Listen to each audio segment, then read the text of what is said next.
Good evening, everyone. Happy Thanksgiving week and happy Good News Wednesday. Welcome to the G.N.W show. We do the show every Wednesday to help you get through the rest of your difficult week. We know you're probably really stressed out this week, and I hope everybody has their turkey ready and all the fixings, and it's in their refrigerator ready to cook tomorrow. So in the meantime, let's talk about something in our strategies for a happy life that is kind of an oxymoron. How about focusing on our limitations to be thankful? Stay tuned.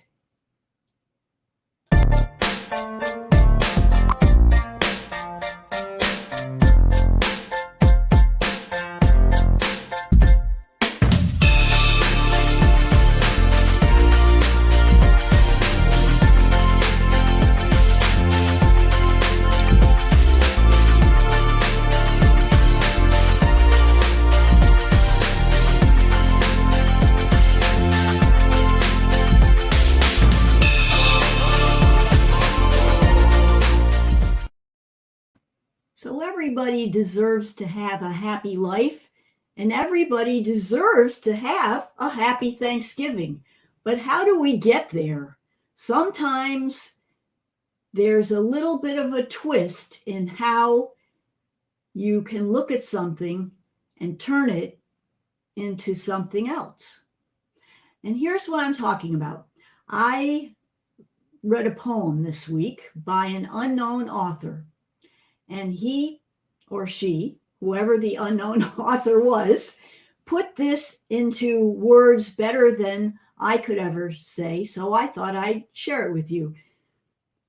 Be thankful for the things that you don't already have.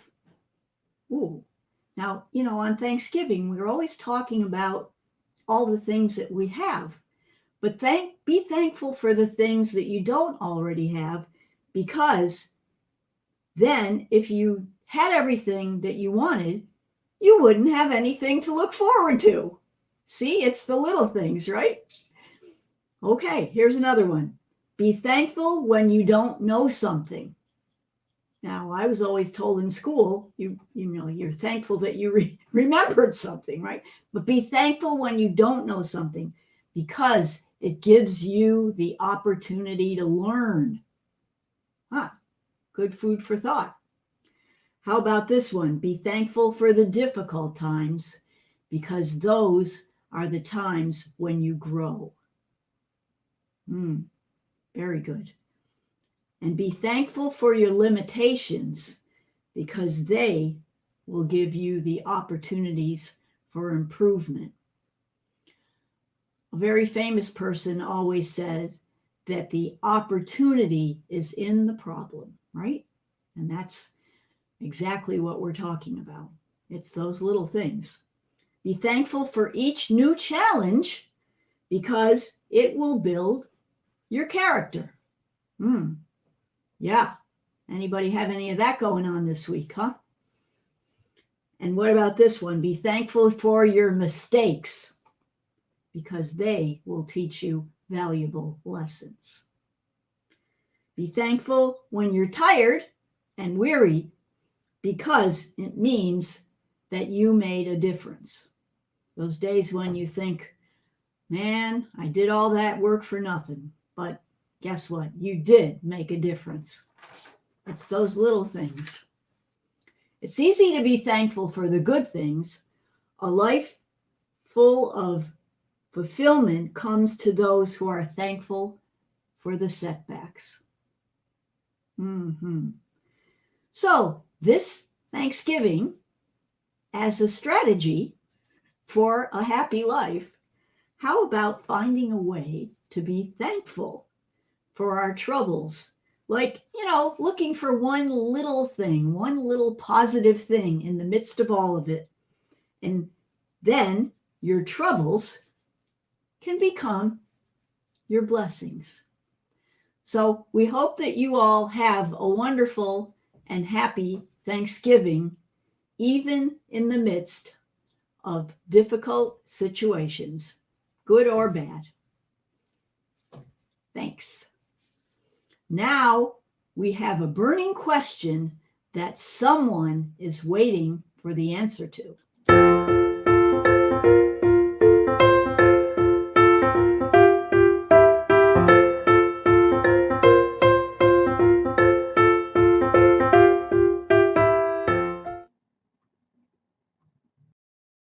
So maybe this is something that you've been wondering about. Maybe it's for you.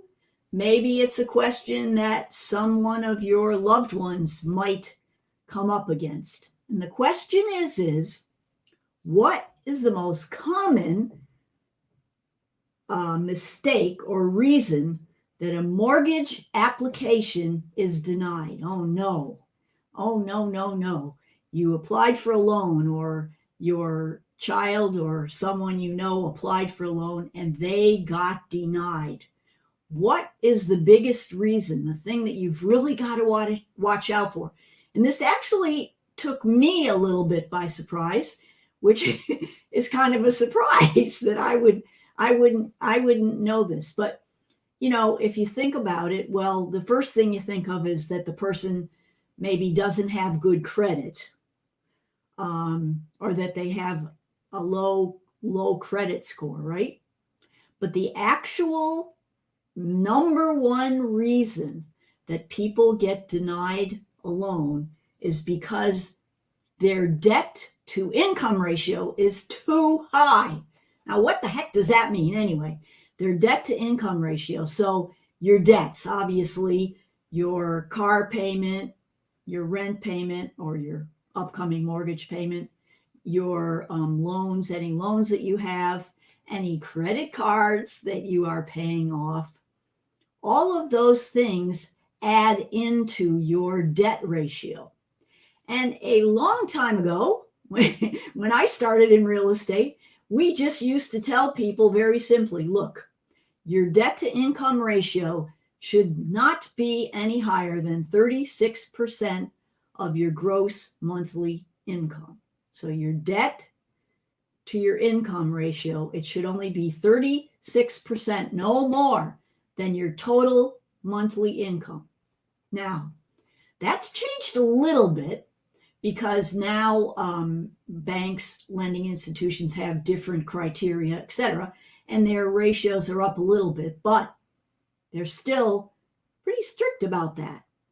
So I got some interesting tidbits for you. First of all, what states are the highest deniers of people for loans because their debt to income ratio is too high? If you live in New York, you live in Florida, or you live in Mississippi, I got some bad news for you. Your three states were the highest in denials because of debt to income ratio, too high of a debt to income ratio. I suppose I could see why in New York. I don't know about Florida or Mississippi. I don't think their taxes are particularly that high, but it must be something that they do. Okay, now the next thing is how many people get denied. If somebody has a debt to income ratio of over 50%, about 32% of them get denied. So don't have a debt to income ratio of 50%. And then of people who have a debt to income ratio of 60%, forget about it. You're in big trouble. 85% get denied for a loan. Now, what to do about this? What are some solutions, some things that you could do to lower your debt to income ratio? First of all, if you or a loved one is getting ready to apply for a loan, do not do the following things. Do not go out and buy a new car. Do not go out and buy new furniture on credit, and do not go and run up your credit card, because that will mess you up. Okay, that's numero uno. Now, what do you do if you're in the situation, you've already applied for your loan, and they say, no, a little touchy here. Your debt to income ratio is too high. We're thinking about denying your loan. Think about some ideas like you're getting a raise at work, or there is a relative who can give you a gift of money, which is documented in your bank account, and you pay off some of your credit cards to get your debt to income ratio down. Those are a couple of ways you can do it. Now, there is a little calculator that you can find online. If you can't find it, just send me an email at Karen@homesbydonovan.com and I'll shoot you over a link. And you can figure out your debt to income ratio so that when you apply for a loan, you won't have this happen to you. Okay, so that was the burning question of today, and we are very glad that one of our listeners asked it.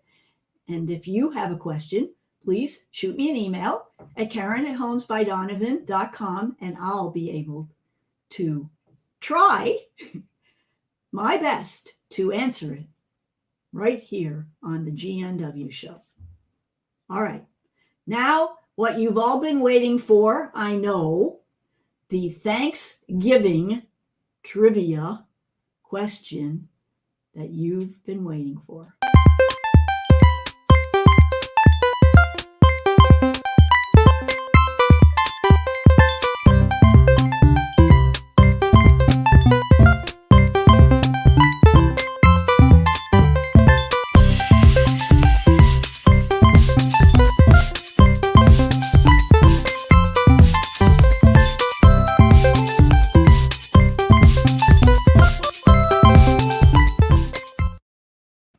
Okay, so here's the thing.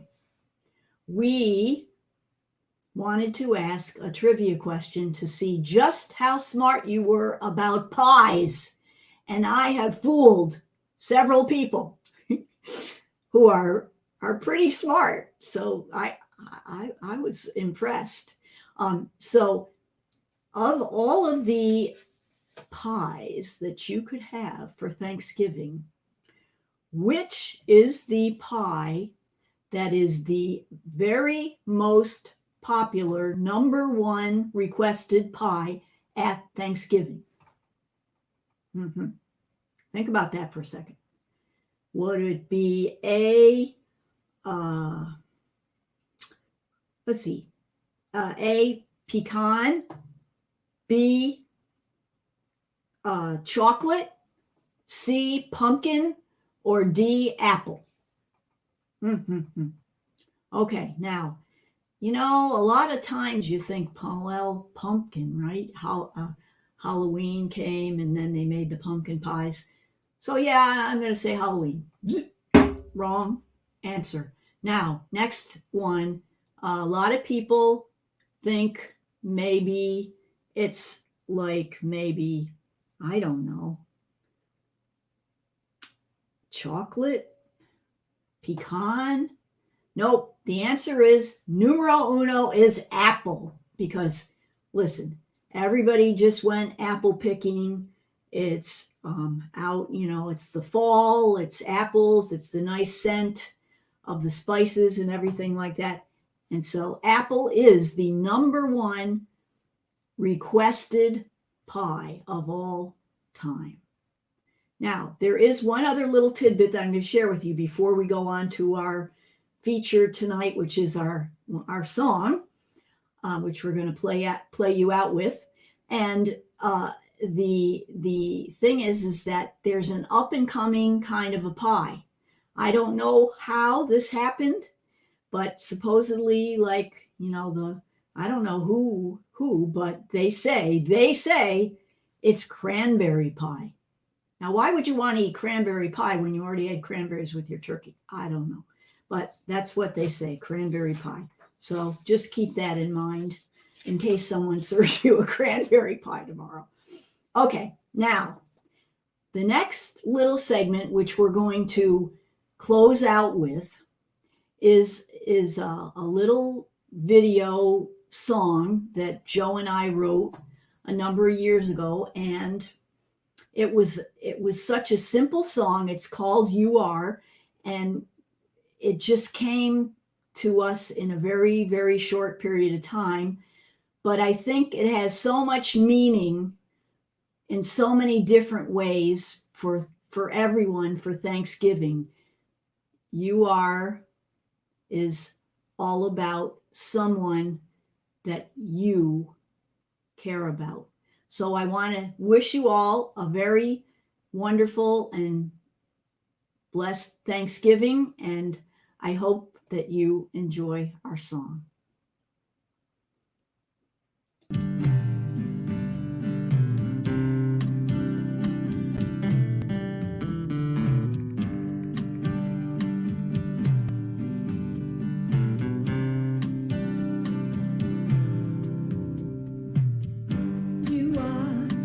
Gentle wind when I'm sailing out to sea. You are the guiding light. You set my spirit free. You are the very heart that beats inside of me. You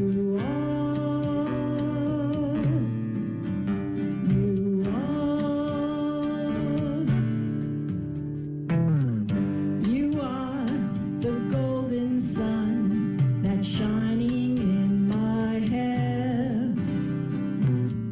You are the gentle hand that takes away each care. You are the listening ear who hears my every prayer. You are, you are. And if I had to live one day without you, I know I wouldn't make it very far. Because of you, I know that there's a reason. You help me see myself